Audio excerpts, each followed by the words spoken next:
Dans cette vidéo, je vais vous donner, selon moi, les 7 erreurs qui expliquent pourquoi vous n'arrivez pas à progresser à l'aquarelle. Alors, l'erreur numéro 1, c'est vouloir se comparer aux aquarellistes éprouvés. Vous débutez, vous avez tout à apprendre, mais bien sûr, souvent, on débute l'aquarelle parce que on voit ces belles peintures qui ont été réalisées par d'autres, et on se dit, moi aussi, j'ai envie de peindre de jolies aquarelles. Alors, le problème, c'est que on ne peut pas rapidement acquérir toute l'expérience qui a été nécessaire à ces aquarellistes pour arriver à peindre ce que vous voyez. Alors, en théorie, vous comprenez, mais en pratique, eh ben, ce qui nous fait abandonner souvent en tant que débutant, c'est de se dire, oh, t'as vu ce que... Ouais, non, mais moi, j'arriverai jamais à se dire, je suis pas doué. Vous allez voir pourquoi, en fait, c'est pas une question de talent. Si, pour ceux qui réussissent. Bien sûr, ça aide d'avoir des facilités, mais c'est pas ça. On dit à tort qu'on a du talent ou on n'en a pas. Mais la vérité, c'est pas ça. La vérité, c'est que c'est avec l'expérience, donc la pratique. C'est-à-dire qu'en fait, si vous voulez apprendre à faire du vélo, on aura beau vous expliquer comment faut faire, d'aller. Oui, mais tant que vous n'avez pas essayé, vous n'avez pas tombé aussi. C'est tout à fait ça. Ce que j'ai envie l'image est très très bonne parce que on peut pas espérer arriver à faire être un champion si comment on dit ça, quoi, être un super coureur cycliste si on n'a pas pratiqué. C'est bien, on vous explique comment on pédale, mais comment on tient sur un vélo, mais tant que vous n'avez pas essayé, tant que vous n'avez pas tombé plusieurs fois pour vous relever ici comme la marche. Deuxième erreur. Donc là, c'était la première erreur, c'est vouloir se comparer aux aquarellistes confirmés. Deuxième erreur, c'est chercher à obtenir un résultat trop vite. Alors, je comprends, parce que moi aussi je suis passée par là. On veut arriver à faire un chef-d'œuvre alors qu'on débute. Et c'est frustrant de comprendre que si vous voulez faire là j'ai pas l'exemple sous la main, mais vous avez une photo. Souvent c'est comme ça, on vous dit, ah ouais, cette photo, je voudrais trop la faire à l'aquarelle. Mais alors qu'est-ce qu'il y a sur la photo? Vous avez un ciel avec des nuages, un soleil. Rien que ça déjà. Comment on fait un ciel? Comment on fait des nuages? Parce que le ciel, c'est peut être un ciel coloré ou bien un ciel plutôt orageux. Et vous avez la mer. Puis après, vous avez le reflet dans la mer. Ça, c'est encore une technique. Et en fait, l'aquarelle, elle combine des différentes techniques qu'il faut apprendre. Comment on fait le reflet dans la mer? Comment on fait les nuages? Tout ça. Et si vous voulez, en une seule fois, arriver à faire une jolie aquarelle, alors qu'il y a plein de différentes scènes d'abord à peindre avant d'arriver à peindre l'entièreté de la photo. Oui. Et en fait, moi, ma solution à ça, c'est de peindre des petites scénettes. C'est-à-dire, vous allez voilà, apprendre d'abord à faire un nuage, puis une mer. Est-ce que la mer, c'est une mer agitée ou une mer calme? Une mer calme, vous allez faire un lavis bleu. Si c'est une mer agitée, il va falloir ajouter d'autres couleurs pour faire des nuances, pour pouvoir peindre les vagues. Vous allez vouloir peindre un animal. Eh bien, vous allez apprendre à faire d'abord peut-être son nez, son museau, puis les yeux, puis vous voyez, vous allez mettre après, avant de peindre le chat avec le corps, les oreilles, vous allez d'abord apprendre, comme je vous dis, à peindre que le museau, puis que les yeux.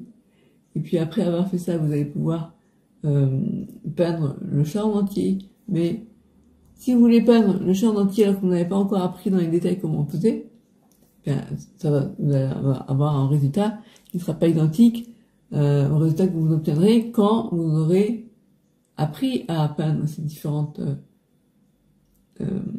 morceaux du chat, quoi. Et après, tout dépend aussi si vous voulez apprendre à peindre de manière réaliste ou pas. Parce que c'est sûr que ce qu'il faut comprendre, c'est que quand on veut peindre de manière hyper réaliste, on va apprendre déjà à être patient parce que ça oblige à peindre de manière très nuancée. On va peindre la vie après la vie. Comment dire, c'est ce qu'on appelle la technique du glacis. Vous avez d'abord une première couche pour la vie, puis une deuxième, et puis en fait, plus on apporte de nuances à son aquarelle, plus on arrive à quelque chose de très réaliste. Voilà. Ça, il faudra que je vous montre en pratique, parce que là, ça reste théorique, mais voilà, je voulais vous en parler, et après, vous verrez en pratique comment ça se passe. Donc, on a dit, première erreur, il va falloir se comparer à des aquarellistes qui pratiquent depuis longtemps.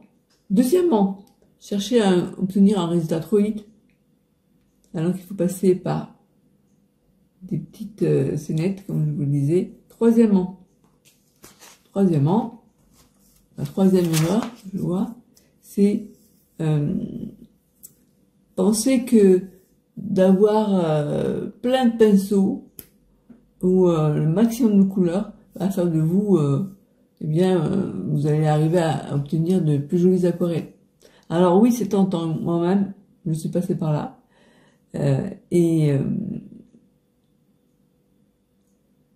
Mais en fait, la réalité, c'est que 3 couleurs suffisent, au moins pour débuter. Ce sont les 3 couleurs primaires, le jaune, le rouge et le bleu. Alors, ça m'est difficile de dire ça parce que moi-même, j'ai fait cette erreur et je le fais encore. Et il y a des fois, et d'ailleurs, ça, oui, vous pouvez le faire, vouloir acheter une palette de couleurs en godet où il y a 36 couleurs, le maximum de couleurs comme ça. Eh bien, rapidement, vous pouvez obtenir les couleurs que vous avez envie d'obtenir, sans passer par, ouais, je mélange avec un petit peu de bleu, un peu de rouge, là, c'est un violet, mais après, si je veux tendre vers telle couleur, il faut que je mette, enfin, bref. Les dosages, pour obtenir les couleurs qu'on souhaite, c'est pas évident. Mais, et bien sûr, si vous avez 3 couleurs primaires, ça vous oblige à faire vos propres couleurs. Donc, ça peut être intéressant aussi. Moi, je vous dirais, prenez les deux. Prenez 3 couleurs en tube, 3 couleurs primaires, et à côté de ça, ayez une palette de couleurs pour vous faire plaisir. Mais sachez que vous n'êtes pas obligé d'avoir le maximum de matériel pour réussir de belles aquarelles. Et après, pour les papiers. Papier, je pense que c'est bien vraiment d'avoir les deux, d'avoir cellulose et coton, 100% coton. Pourquoi? Parce que vous allez, sur le cellulose, faire des essais, vous leur entraîner, et sur le coton, le papier coton, c'est pour l'aquarelle mouillée sur mouillée. Si vous voulez faire plusieurs lavis, plusieurs glacis, c'est compliqué sur le cellulose, parce que ça travaille au niveau de l'eau qui n'est pas la même. Je vais vous montrer. Donc moi, ce que je vous recommande au niveau matériel, parlons clairement. Bon, au niveau des couleurs, vous allez prendre 3 tubes, jaune, rouge, bleu. Et puis, au niveau des pinceaux, ce que je vous recommande, c'est 2 pinceaux à la vie. Donc, un, le plus gros. Je sais pas combien il fait celui-là, mais il y a à peu près la taille. Un deuxième pinceau à la vie plus petit.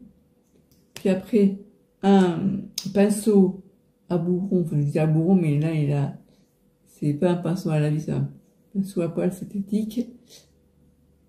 Et le numéro 14, il est bien. 12 ou 14, c'est bien. Là, celui-là, c'est un 12. Voilà. Et puis, pareil, en numéro 4, pour faire plus les détails. Alors, ne pensez pas comment dire, avec l'expérience, on se rend compte que les pinceaux comme ça, pour moi, c'est super parce que vous voyez, le bout, il est pointe. Et ça, avec ce pinceau qui est douce, j'arrive à faire des détails. Et donc, c'est vrai qu'au départ, on se dit, ah, mais il me faut un tout petit. Alors, on va prendre un pinceau avec un bout tellement fin qu'en fait, on est obligé d'être tout le temps aller replonger dans la couleur et dans l'eau parce que ça fait, comment dire, il va vite être sec, quoi, en fait. Donc, on peut faire des détails avec ça aussi, avec l'expérience, mais pour ça, il faut pratiquer. Donc, si je vous montrer tous les pinceaux que j'ai, moi-même, j'ai fait l'habitude de prendre plein de pinceaux. Alors après, c'est sûr, si on rentre dans l'aquarelle réaliste, on peut avoir différents pinceaux, mais avec ça, déjà, vous avez de quoi faire de belles aquarelles. Ce que je voulais vous dire de plus. Voilà, donc, après, on a papier, ça c'est coton, vous allez voir, après au toucher, on le sent. Ça, c'est un papier arche. Moi, c'est ce que je préfère, personnellement. J'ai essayé d'autres papiers coton, 100% coton, mais pour moi, la marque Arche, c'est celle avec laquelle j'aime le plus travailler. Après, ce que je vous recommande, c'est d'avoir un petit carnet comme ça, où vous allez, alors ça c'est du cellulose, pouvoir vous entraîner. Alors je vais vous montrer. Là par exemple, là c'est comme ça que je teste mes couleurs. Vous voyez. Après, j'ai fait où là? Qu'est-ce que j'ai fait dessus? Ouais, bon, là des fois quand j'ai envie de me lâcher, je peux me toucher. Voilà, j'expérimente. Ça fait, si vous voulez, il n'y a pas de résultat parce que je cherche pas de résultat, mais j'expérimente. Et puis en même temps, ça me sert pour obtenir mes couleurs. Donc je cherche, je tâtonne, voilà ce genre de choses que j'ai là-dessus, et c'est super pour vraiment. Là, c'est du brouillon quoi en fait, c'est ça, c'est un brouillon, papier brouillon. Alors c'est un papier cellulose, c'est un papier qui ne coûte pas coûte beaucoup moins cher que le papier Arche. Et donc c'est intéressant pour faire des essais. Mais de temps en temps c'est bien aussi on peut faire aussi des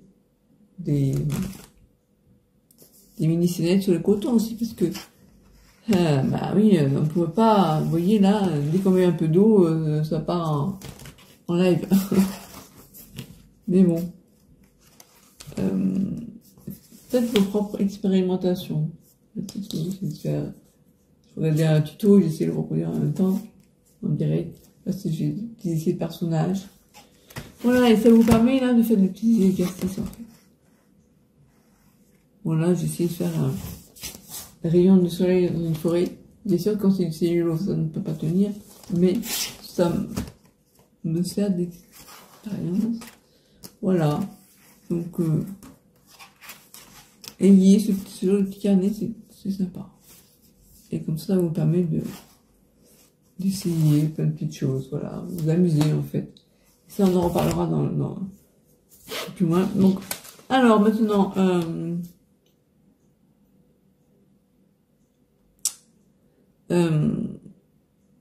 quatrième erreur.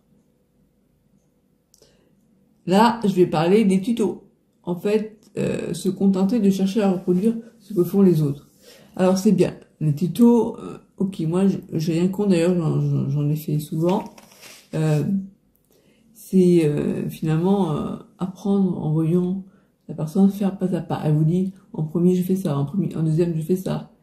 Mais c'est bien, mais c'est insuffisant. Pourquoi? Parce que, comme je vous disais, il faut expérimenter par soi-même.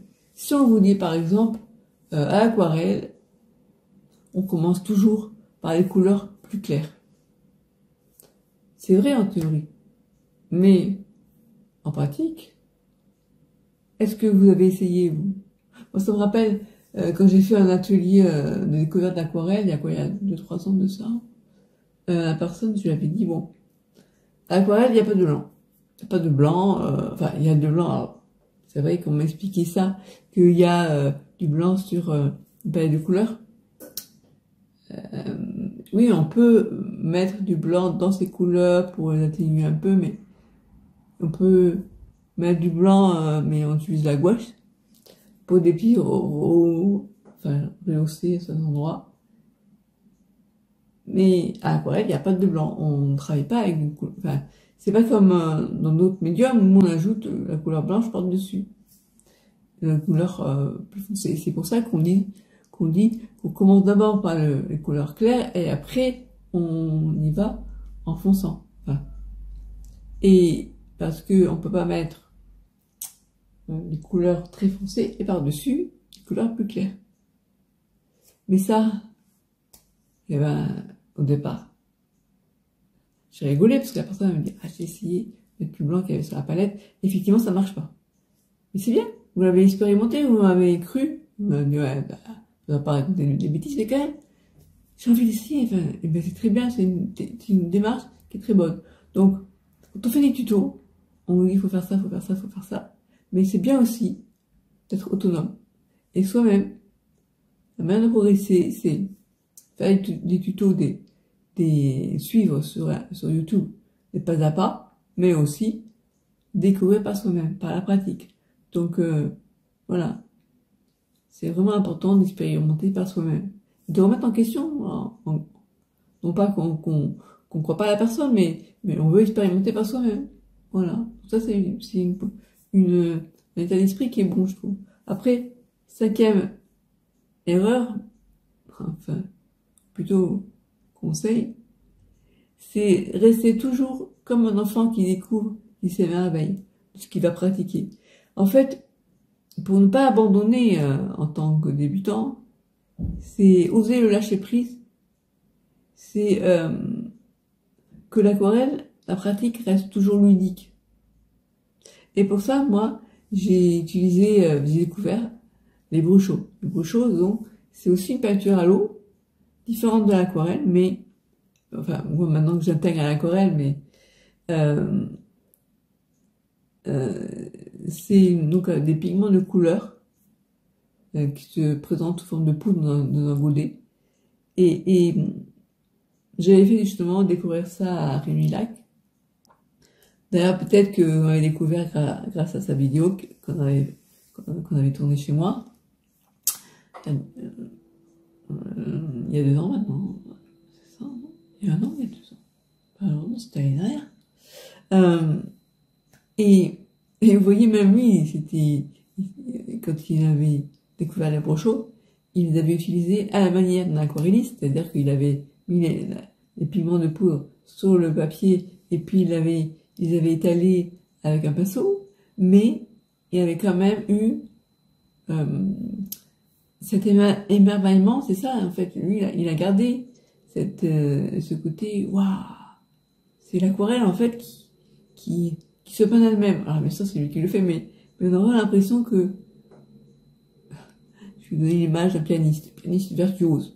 Vous le voyez faire, je dis waouh, c'est trop beau ce qu'il fait tout, mais ça a l'air facile. Alors qu'on sait que c'est pas facile, mais c'est pareil. Pourquoi? Parce qu'en fait, ça reste ludique. D'ailleurs, il est lui-même, c'est un jeu. Ça doit rester un jeu. Et donc, ceux qui abandonnent, c'est parce que ça devient plus un jeu. Ils ont oublié ce côté ludique. Ils disent, ouais, alors, si je fais ça, comme il m'a dit, pourquoi moi j'arrive pas à obtenir le résultat? Parce que peut-être que t'as pas compris vraiment, finalement l'aquarelle, ça va au-delà de tous ces tutos, tout ça. T'arrives à un résultat. L'aquarelle, c'est quelque chose qu'on doit ressentir au fond de soi.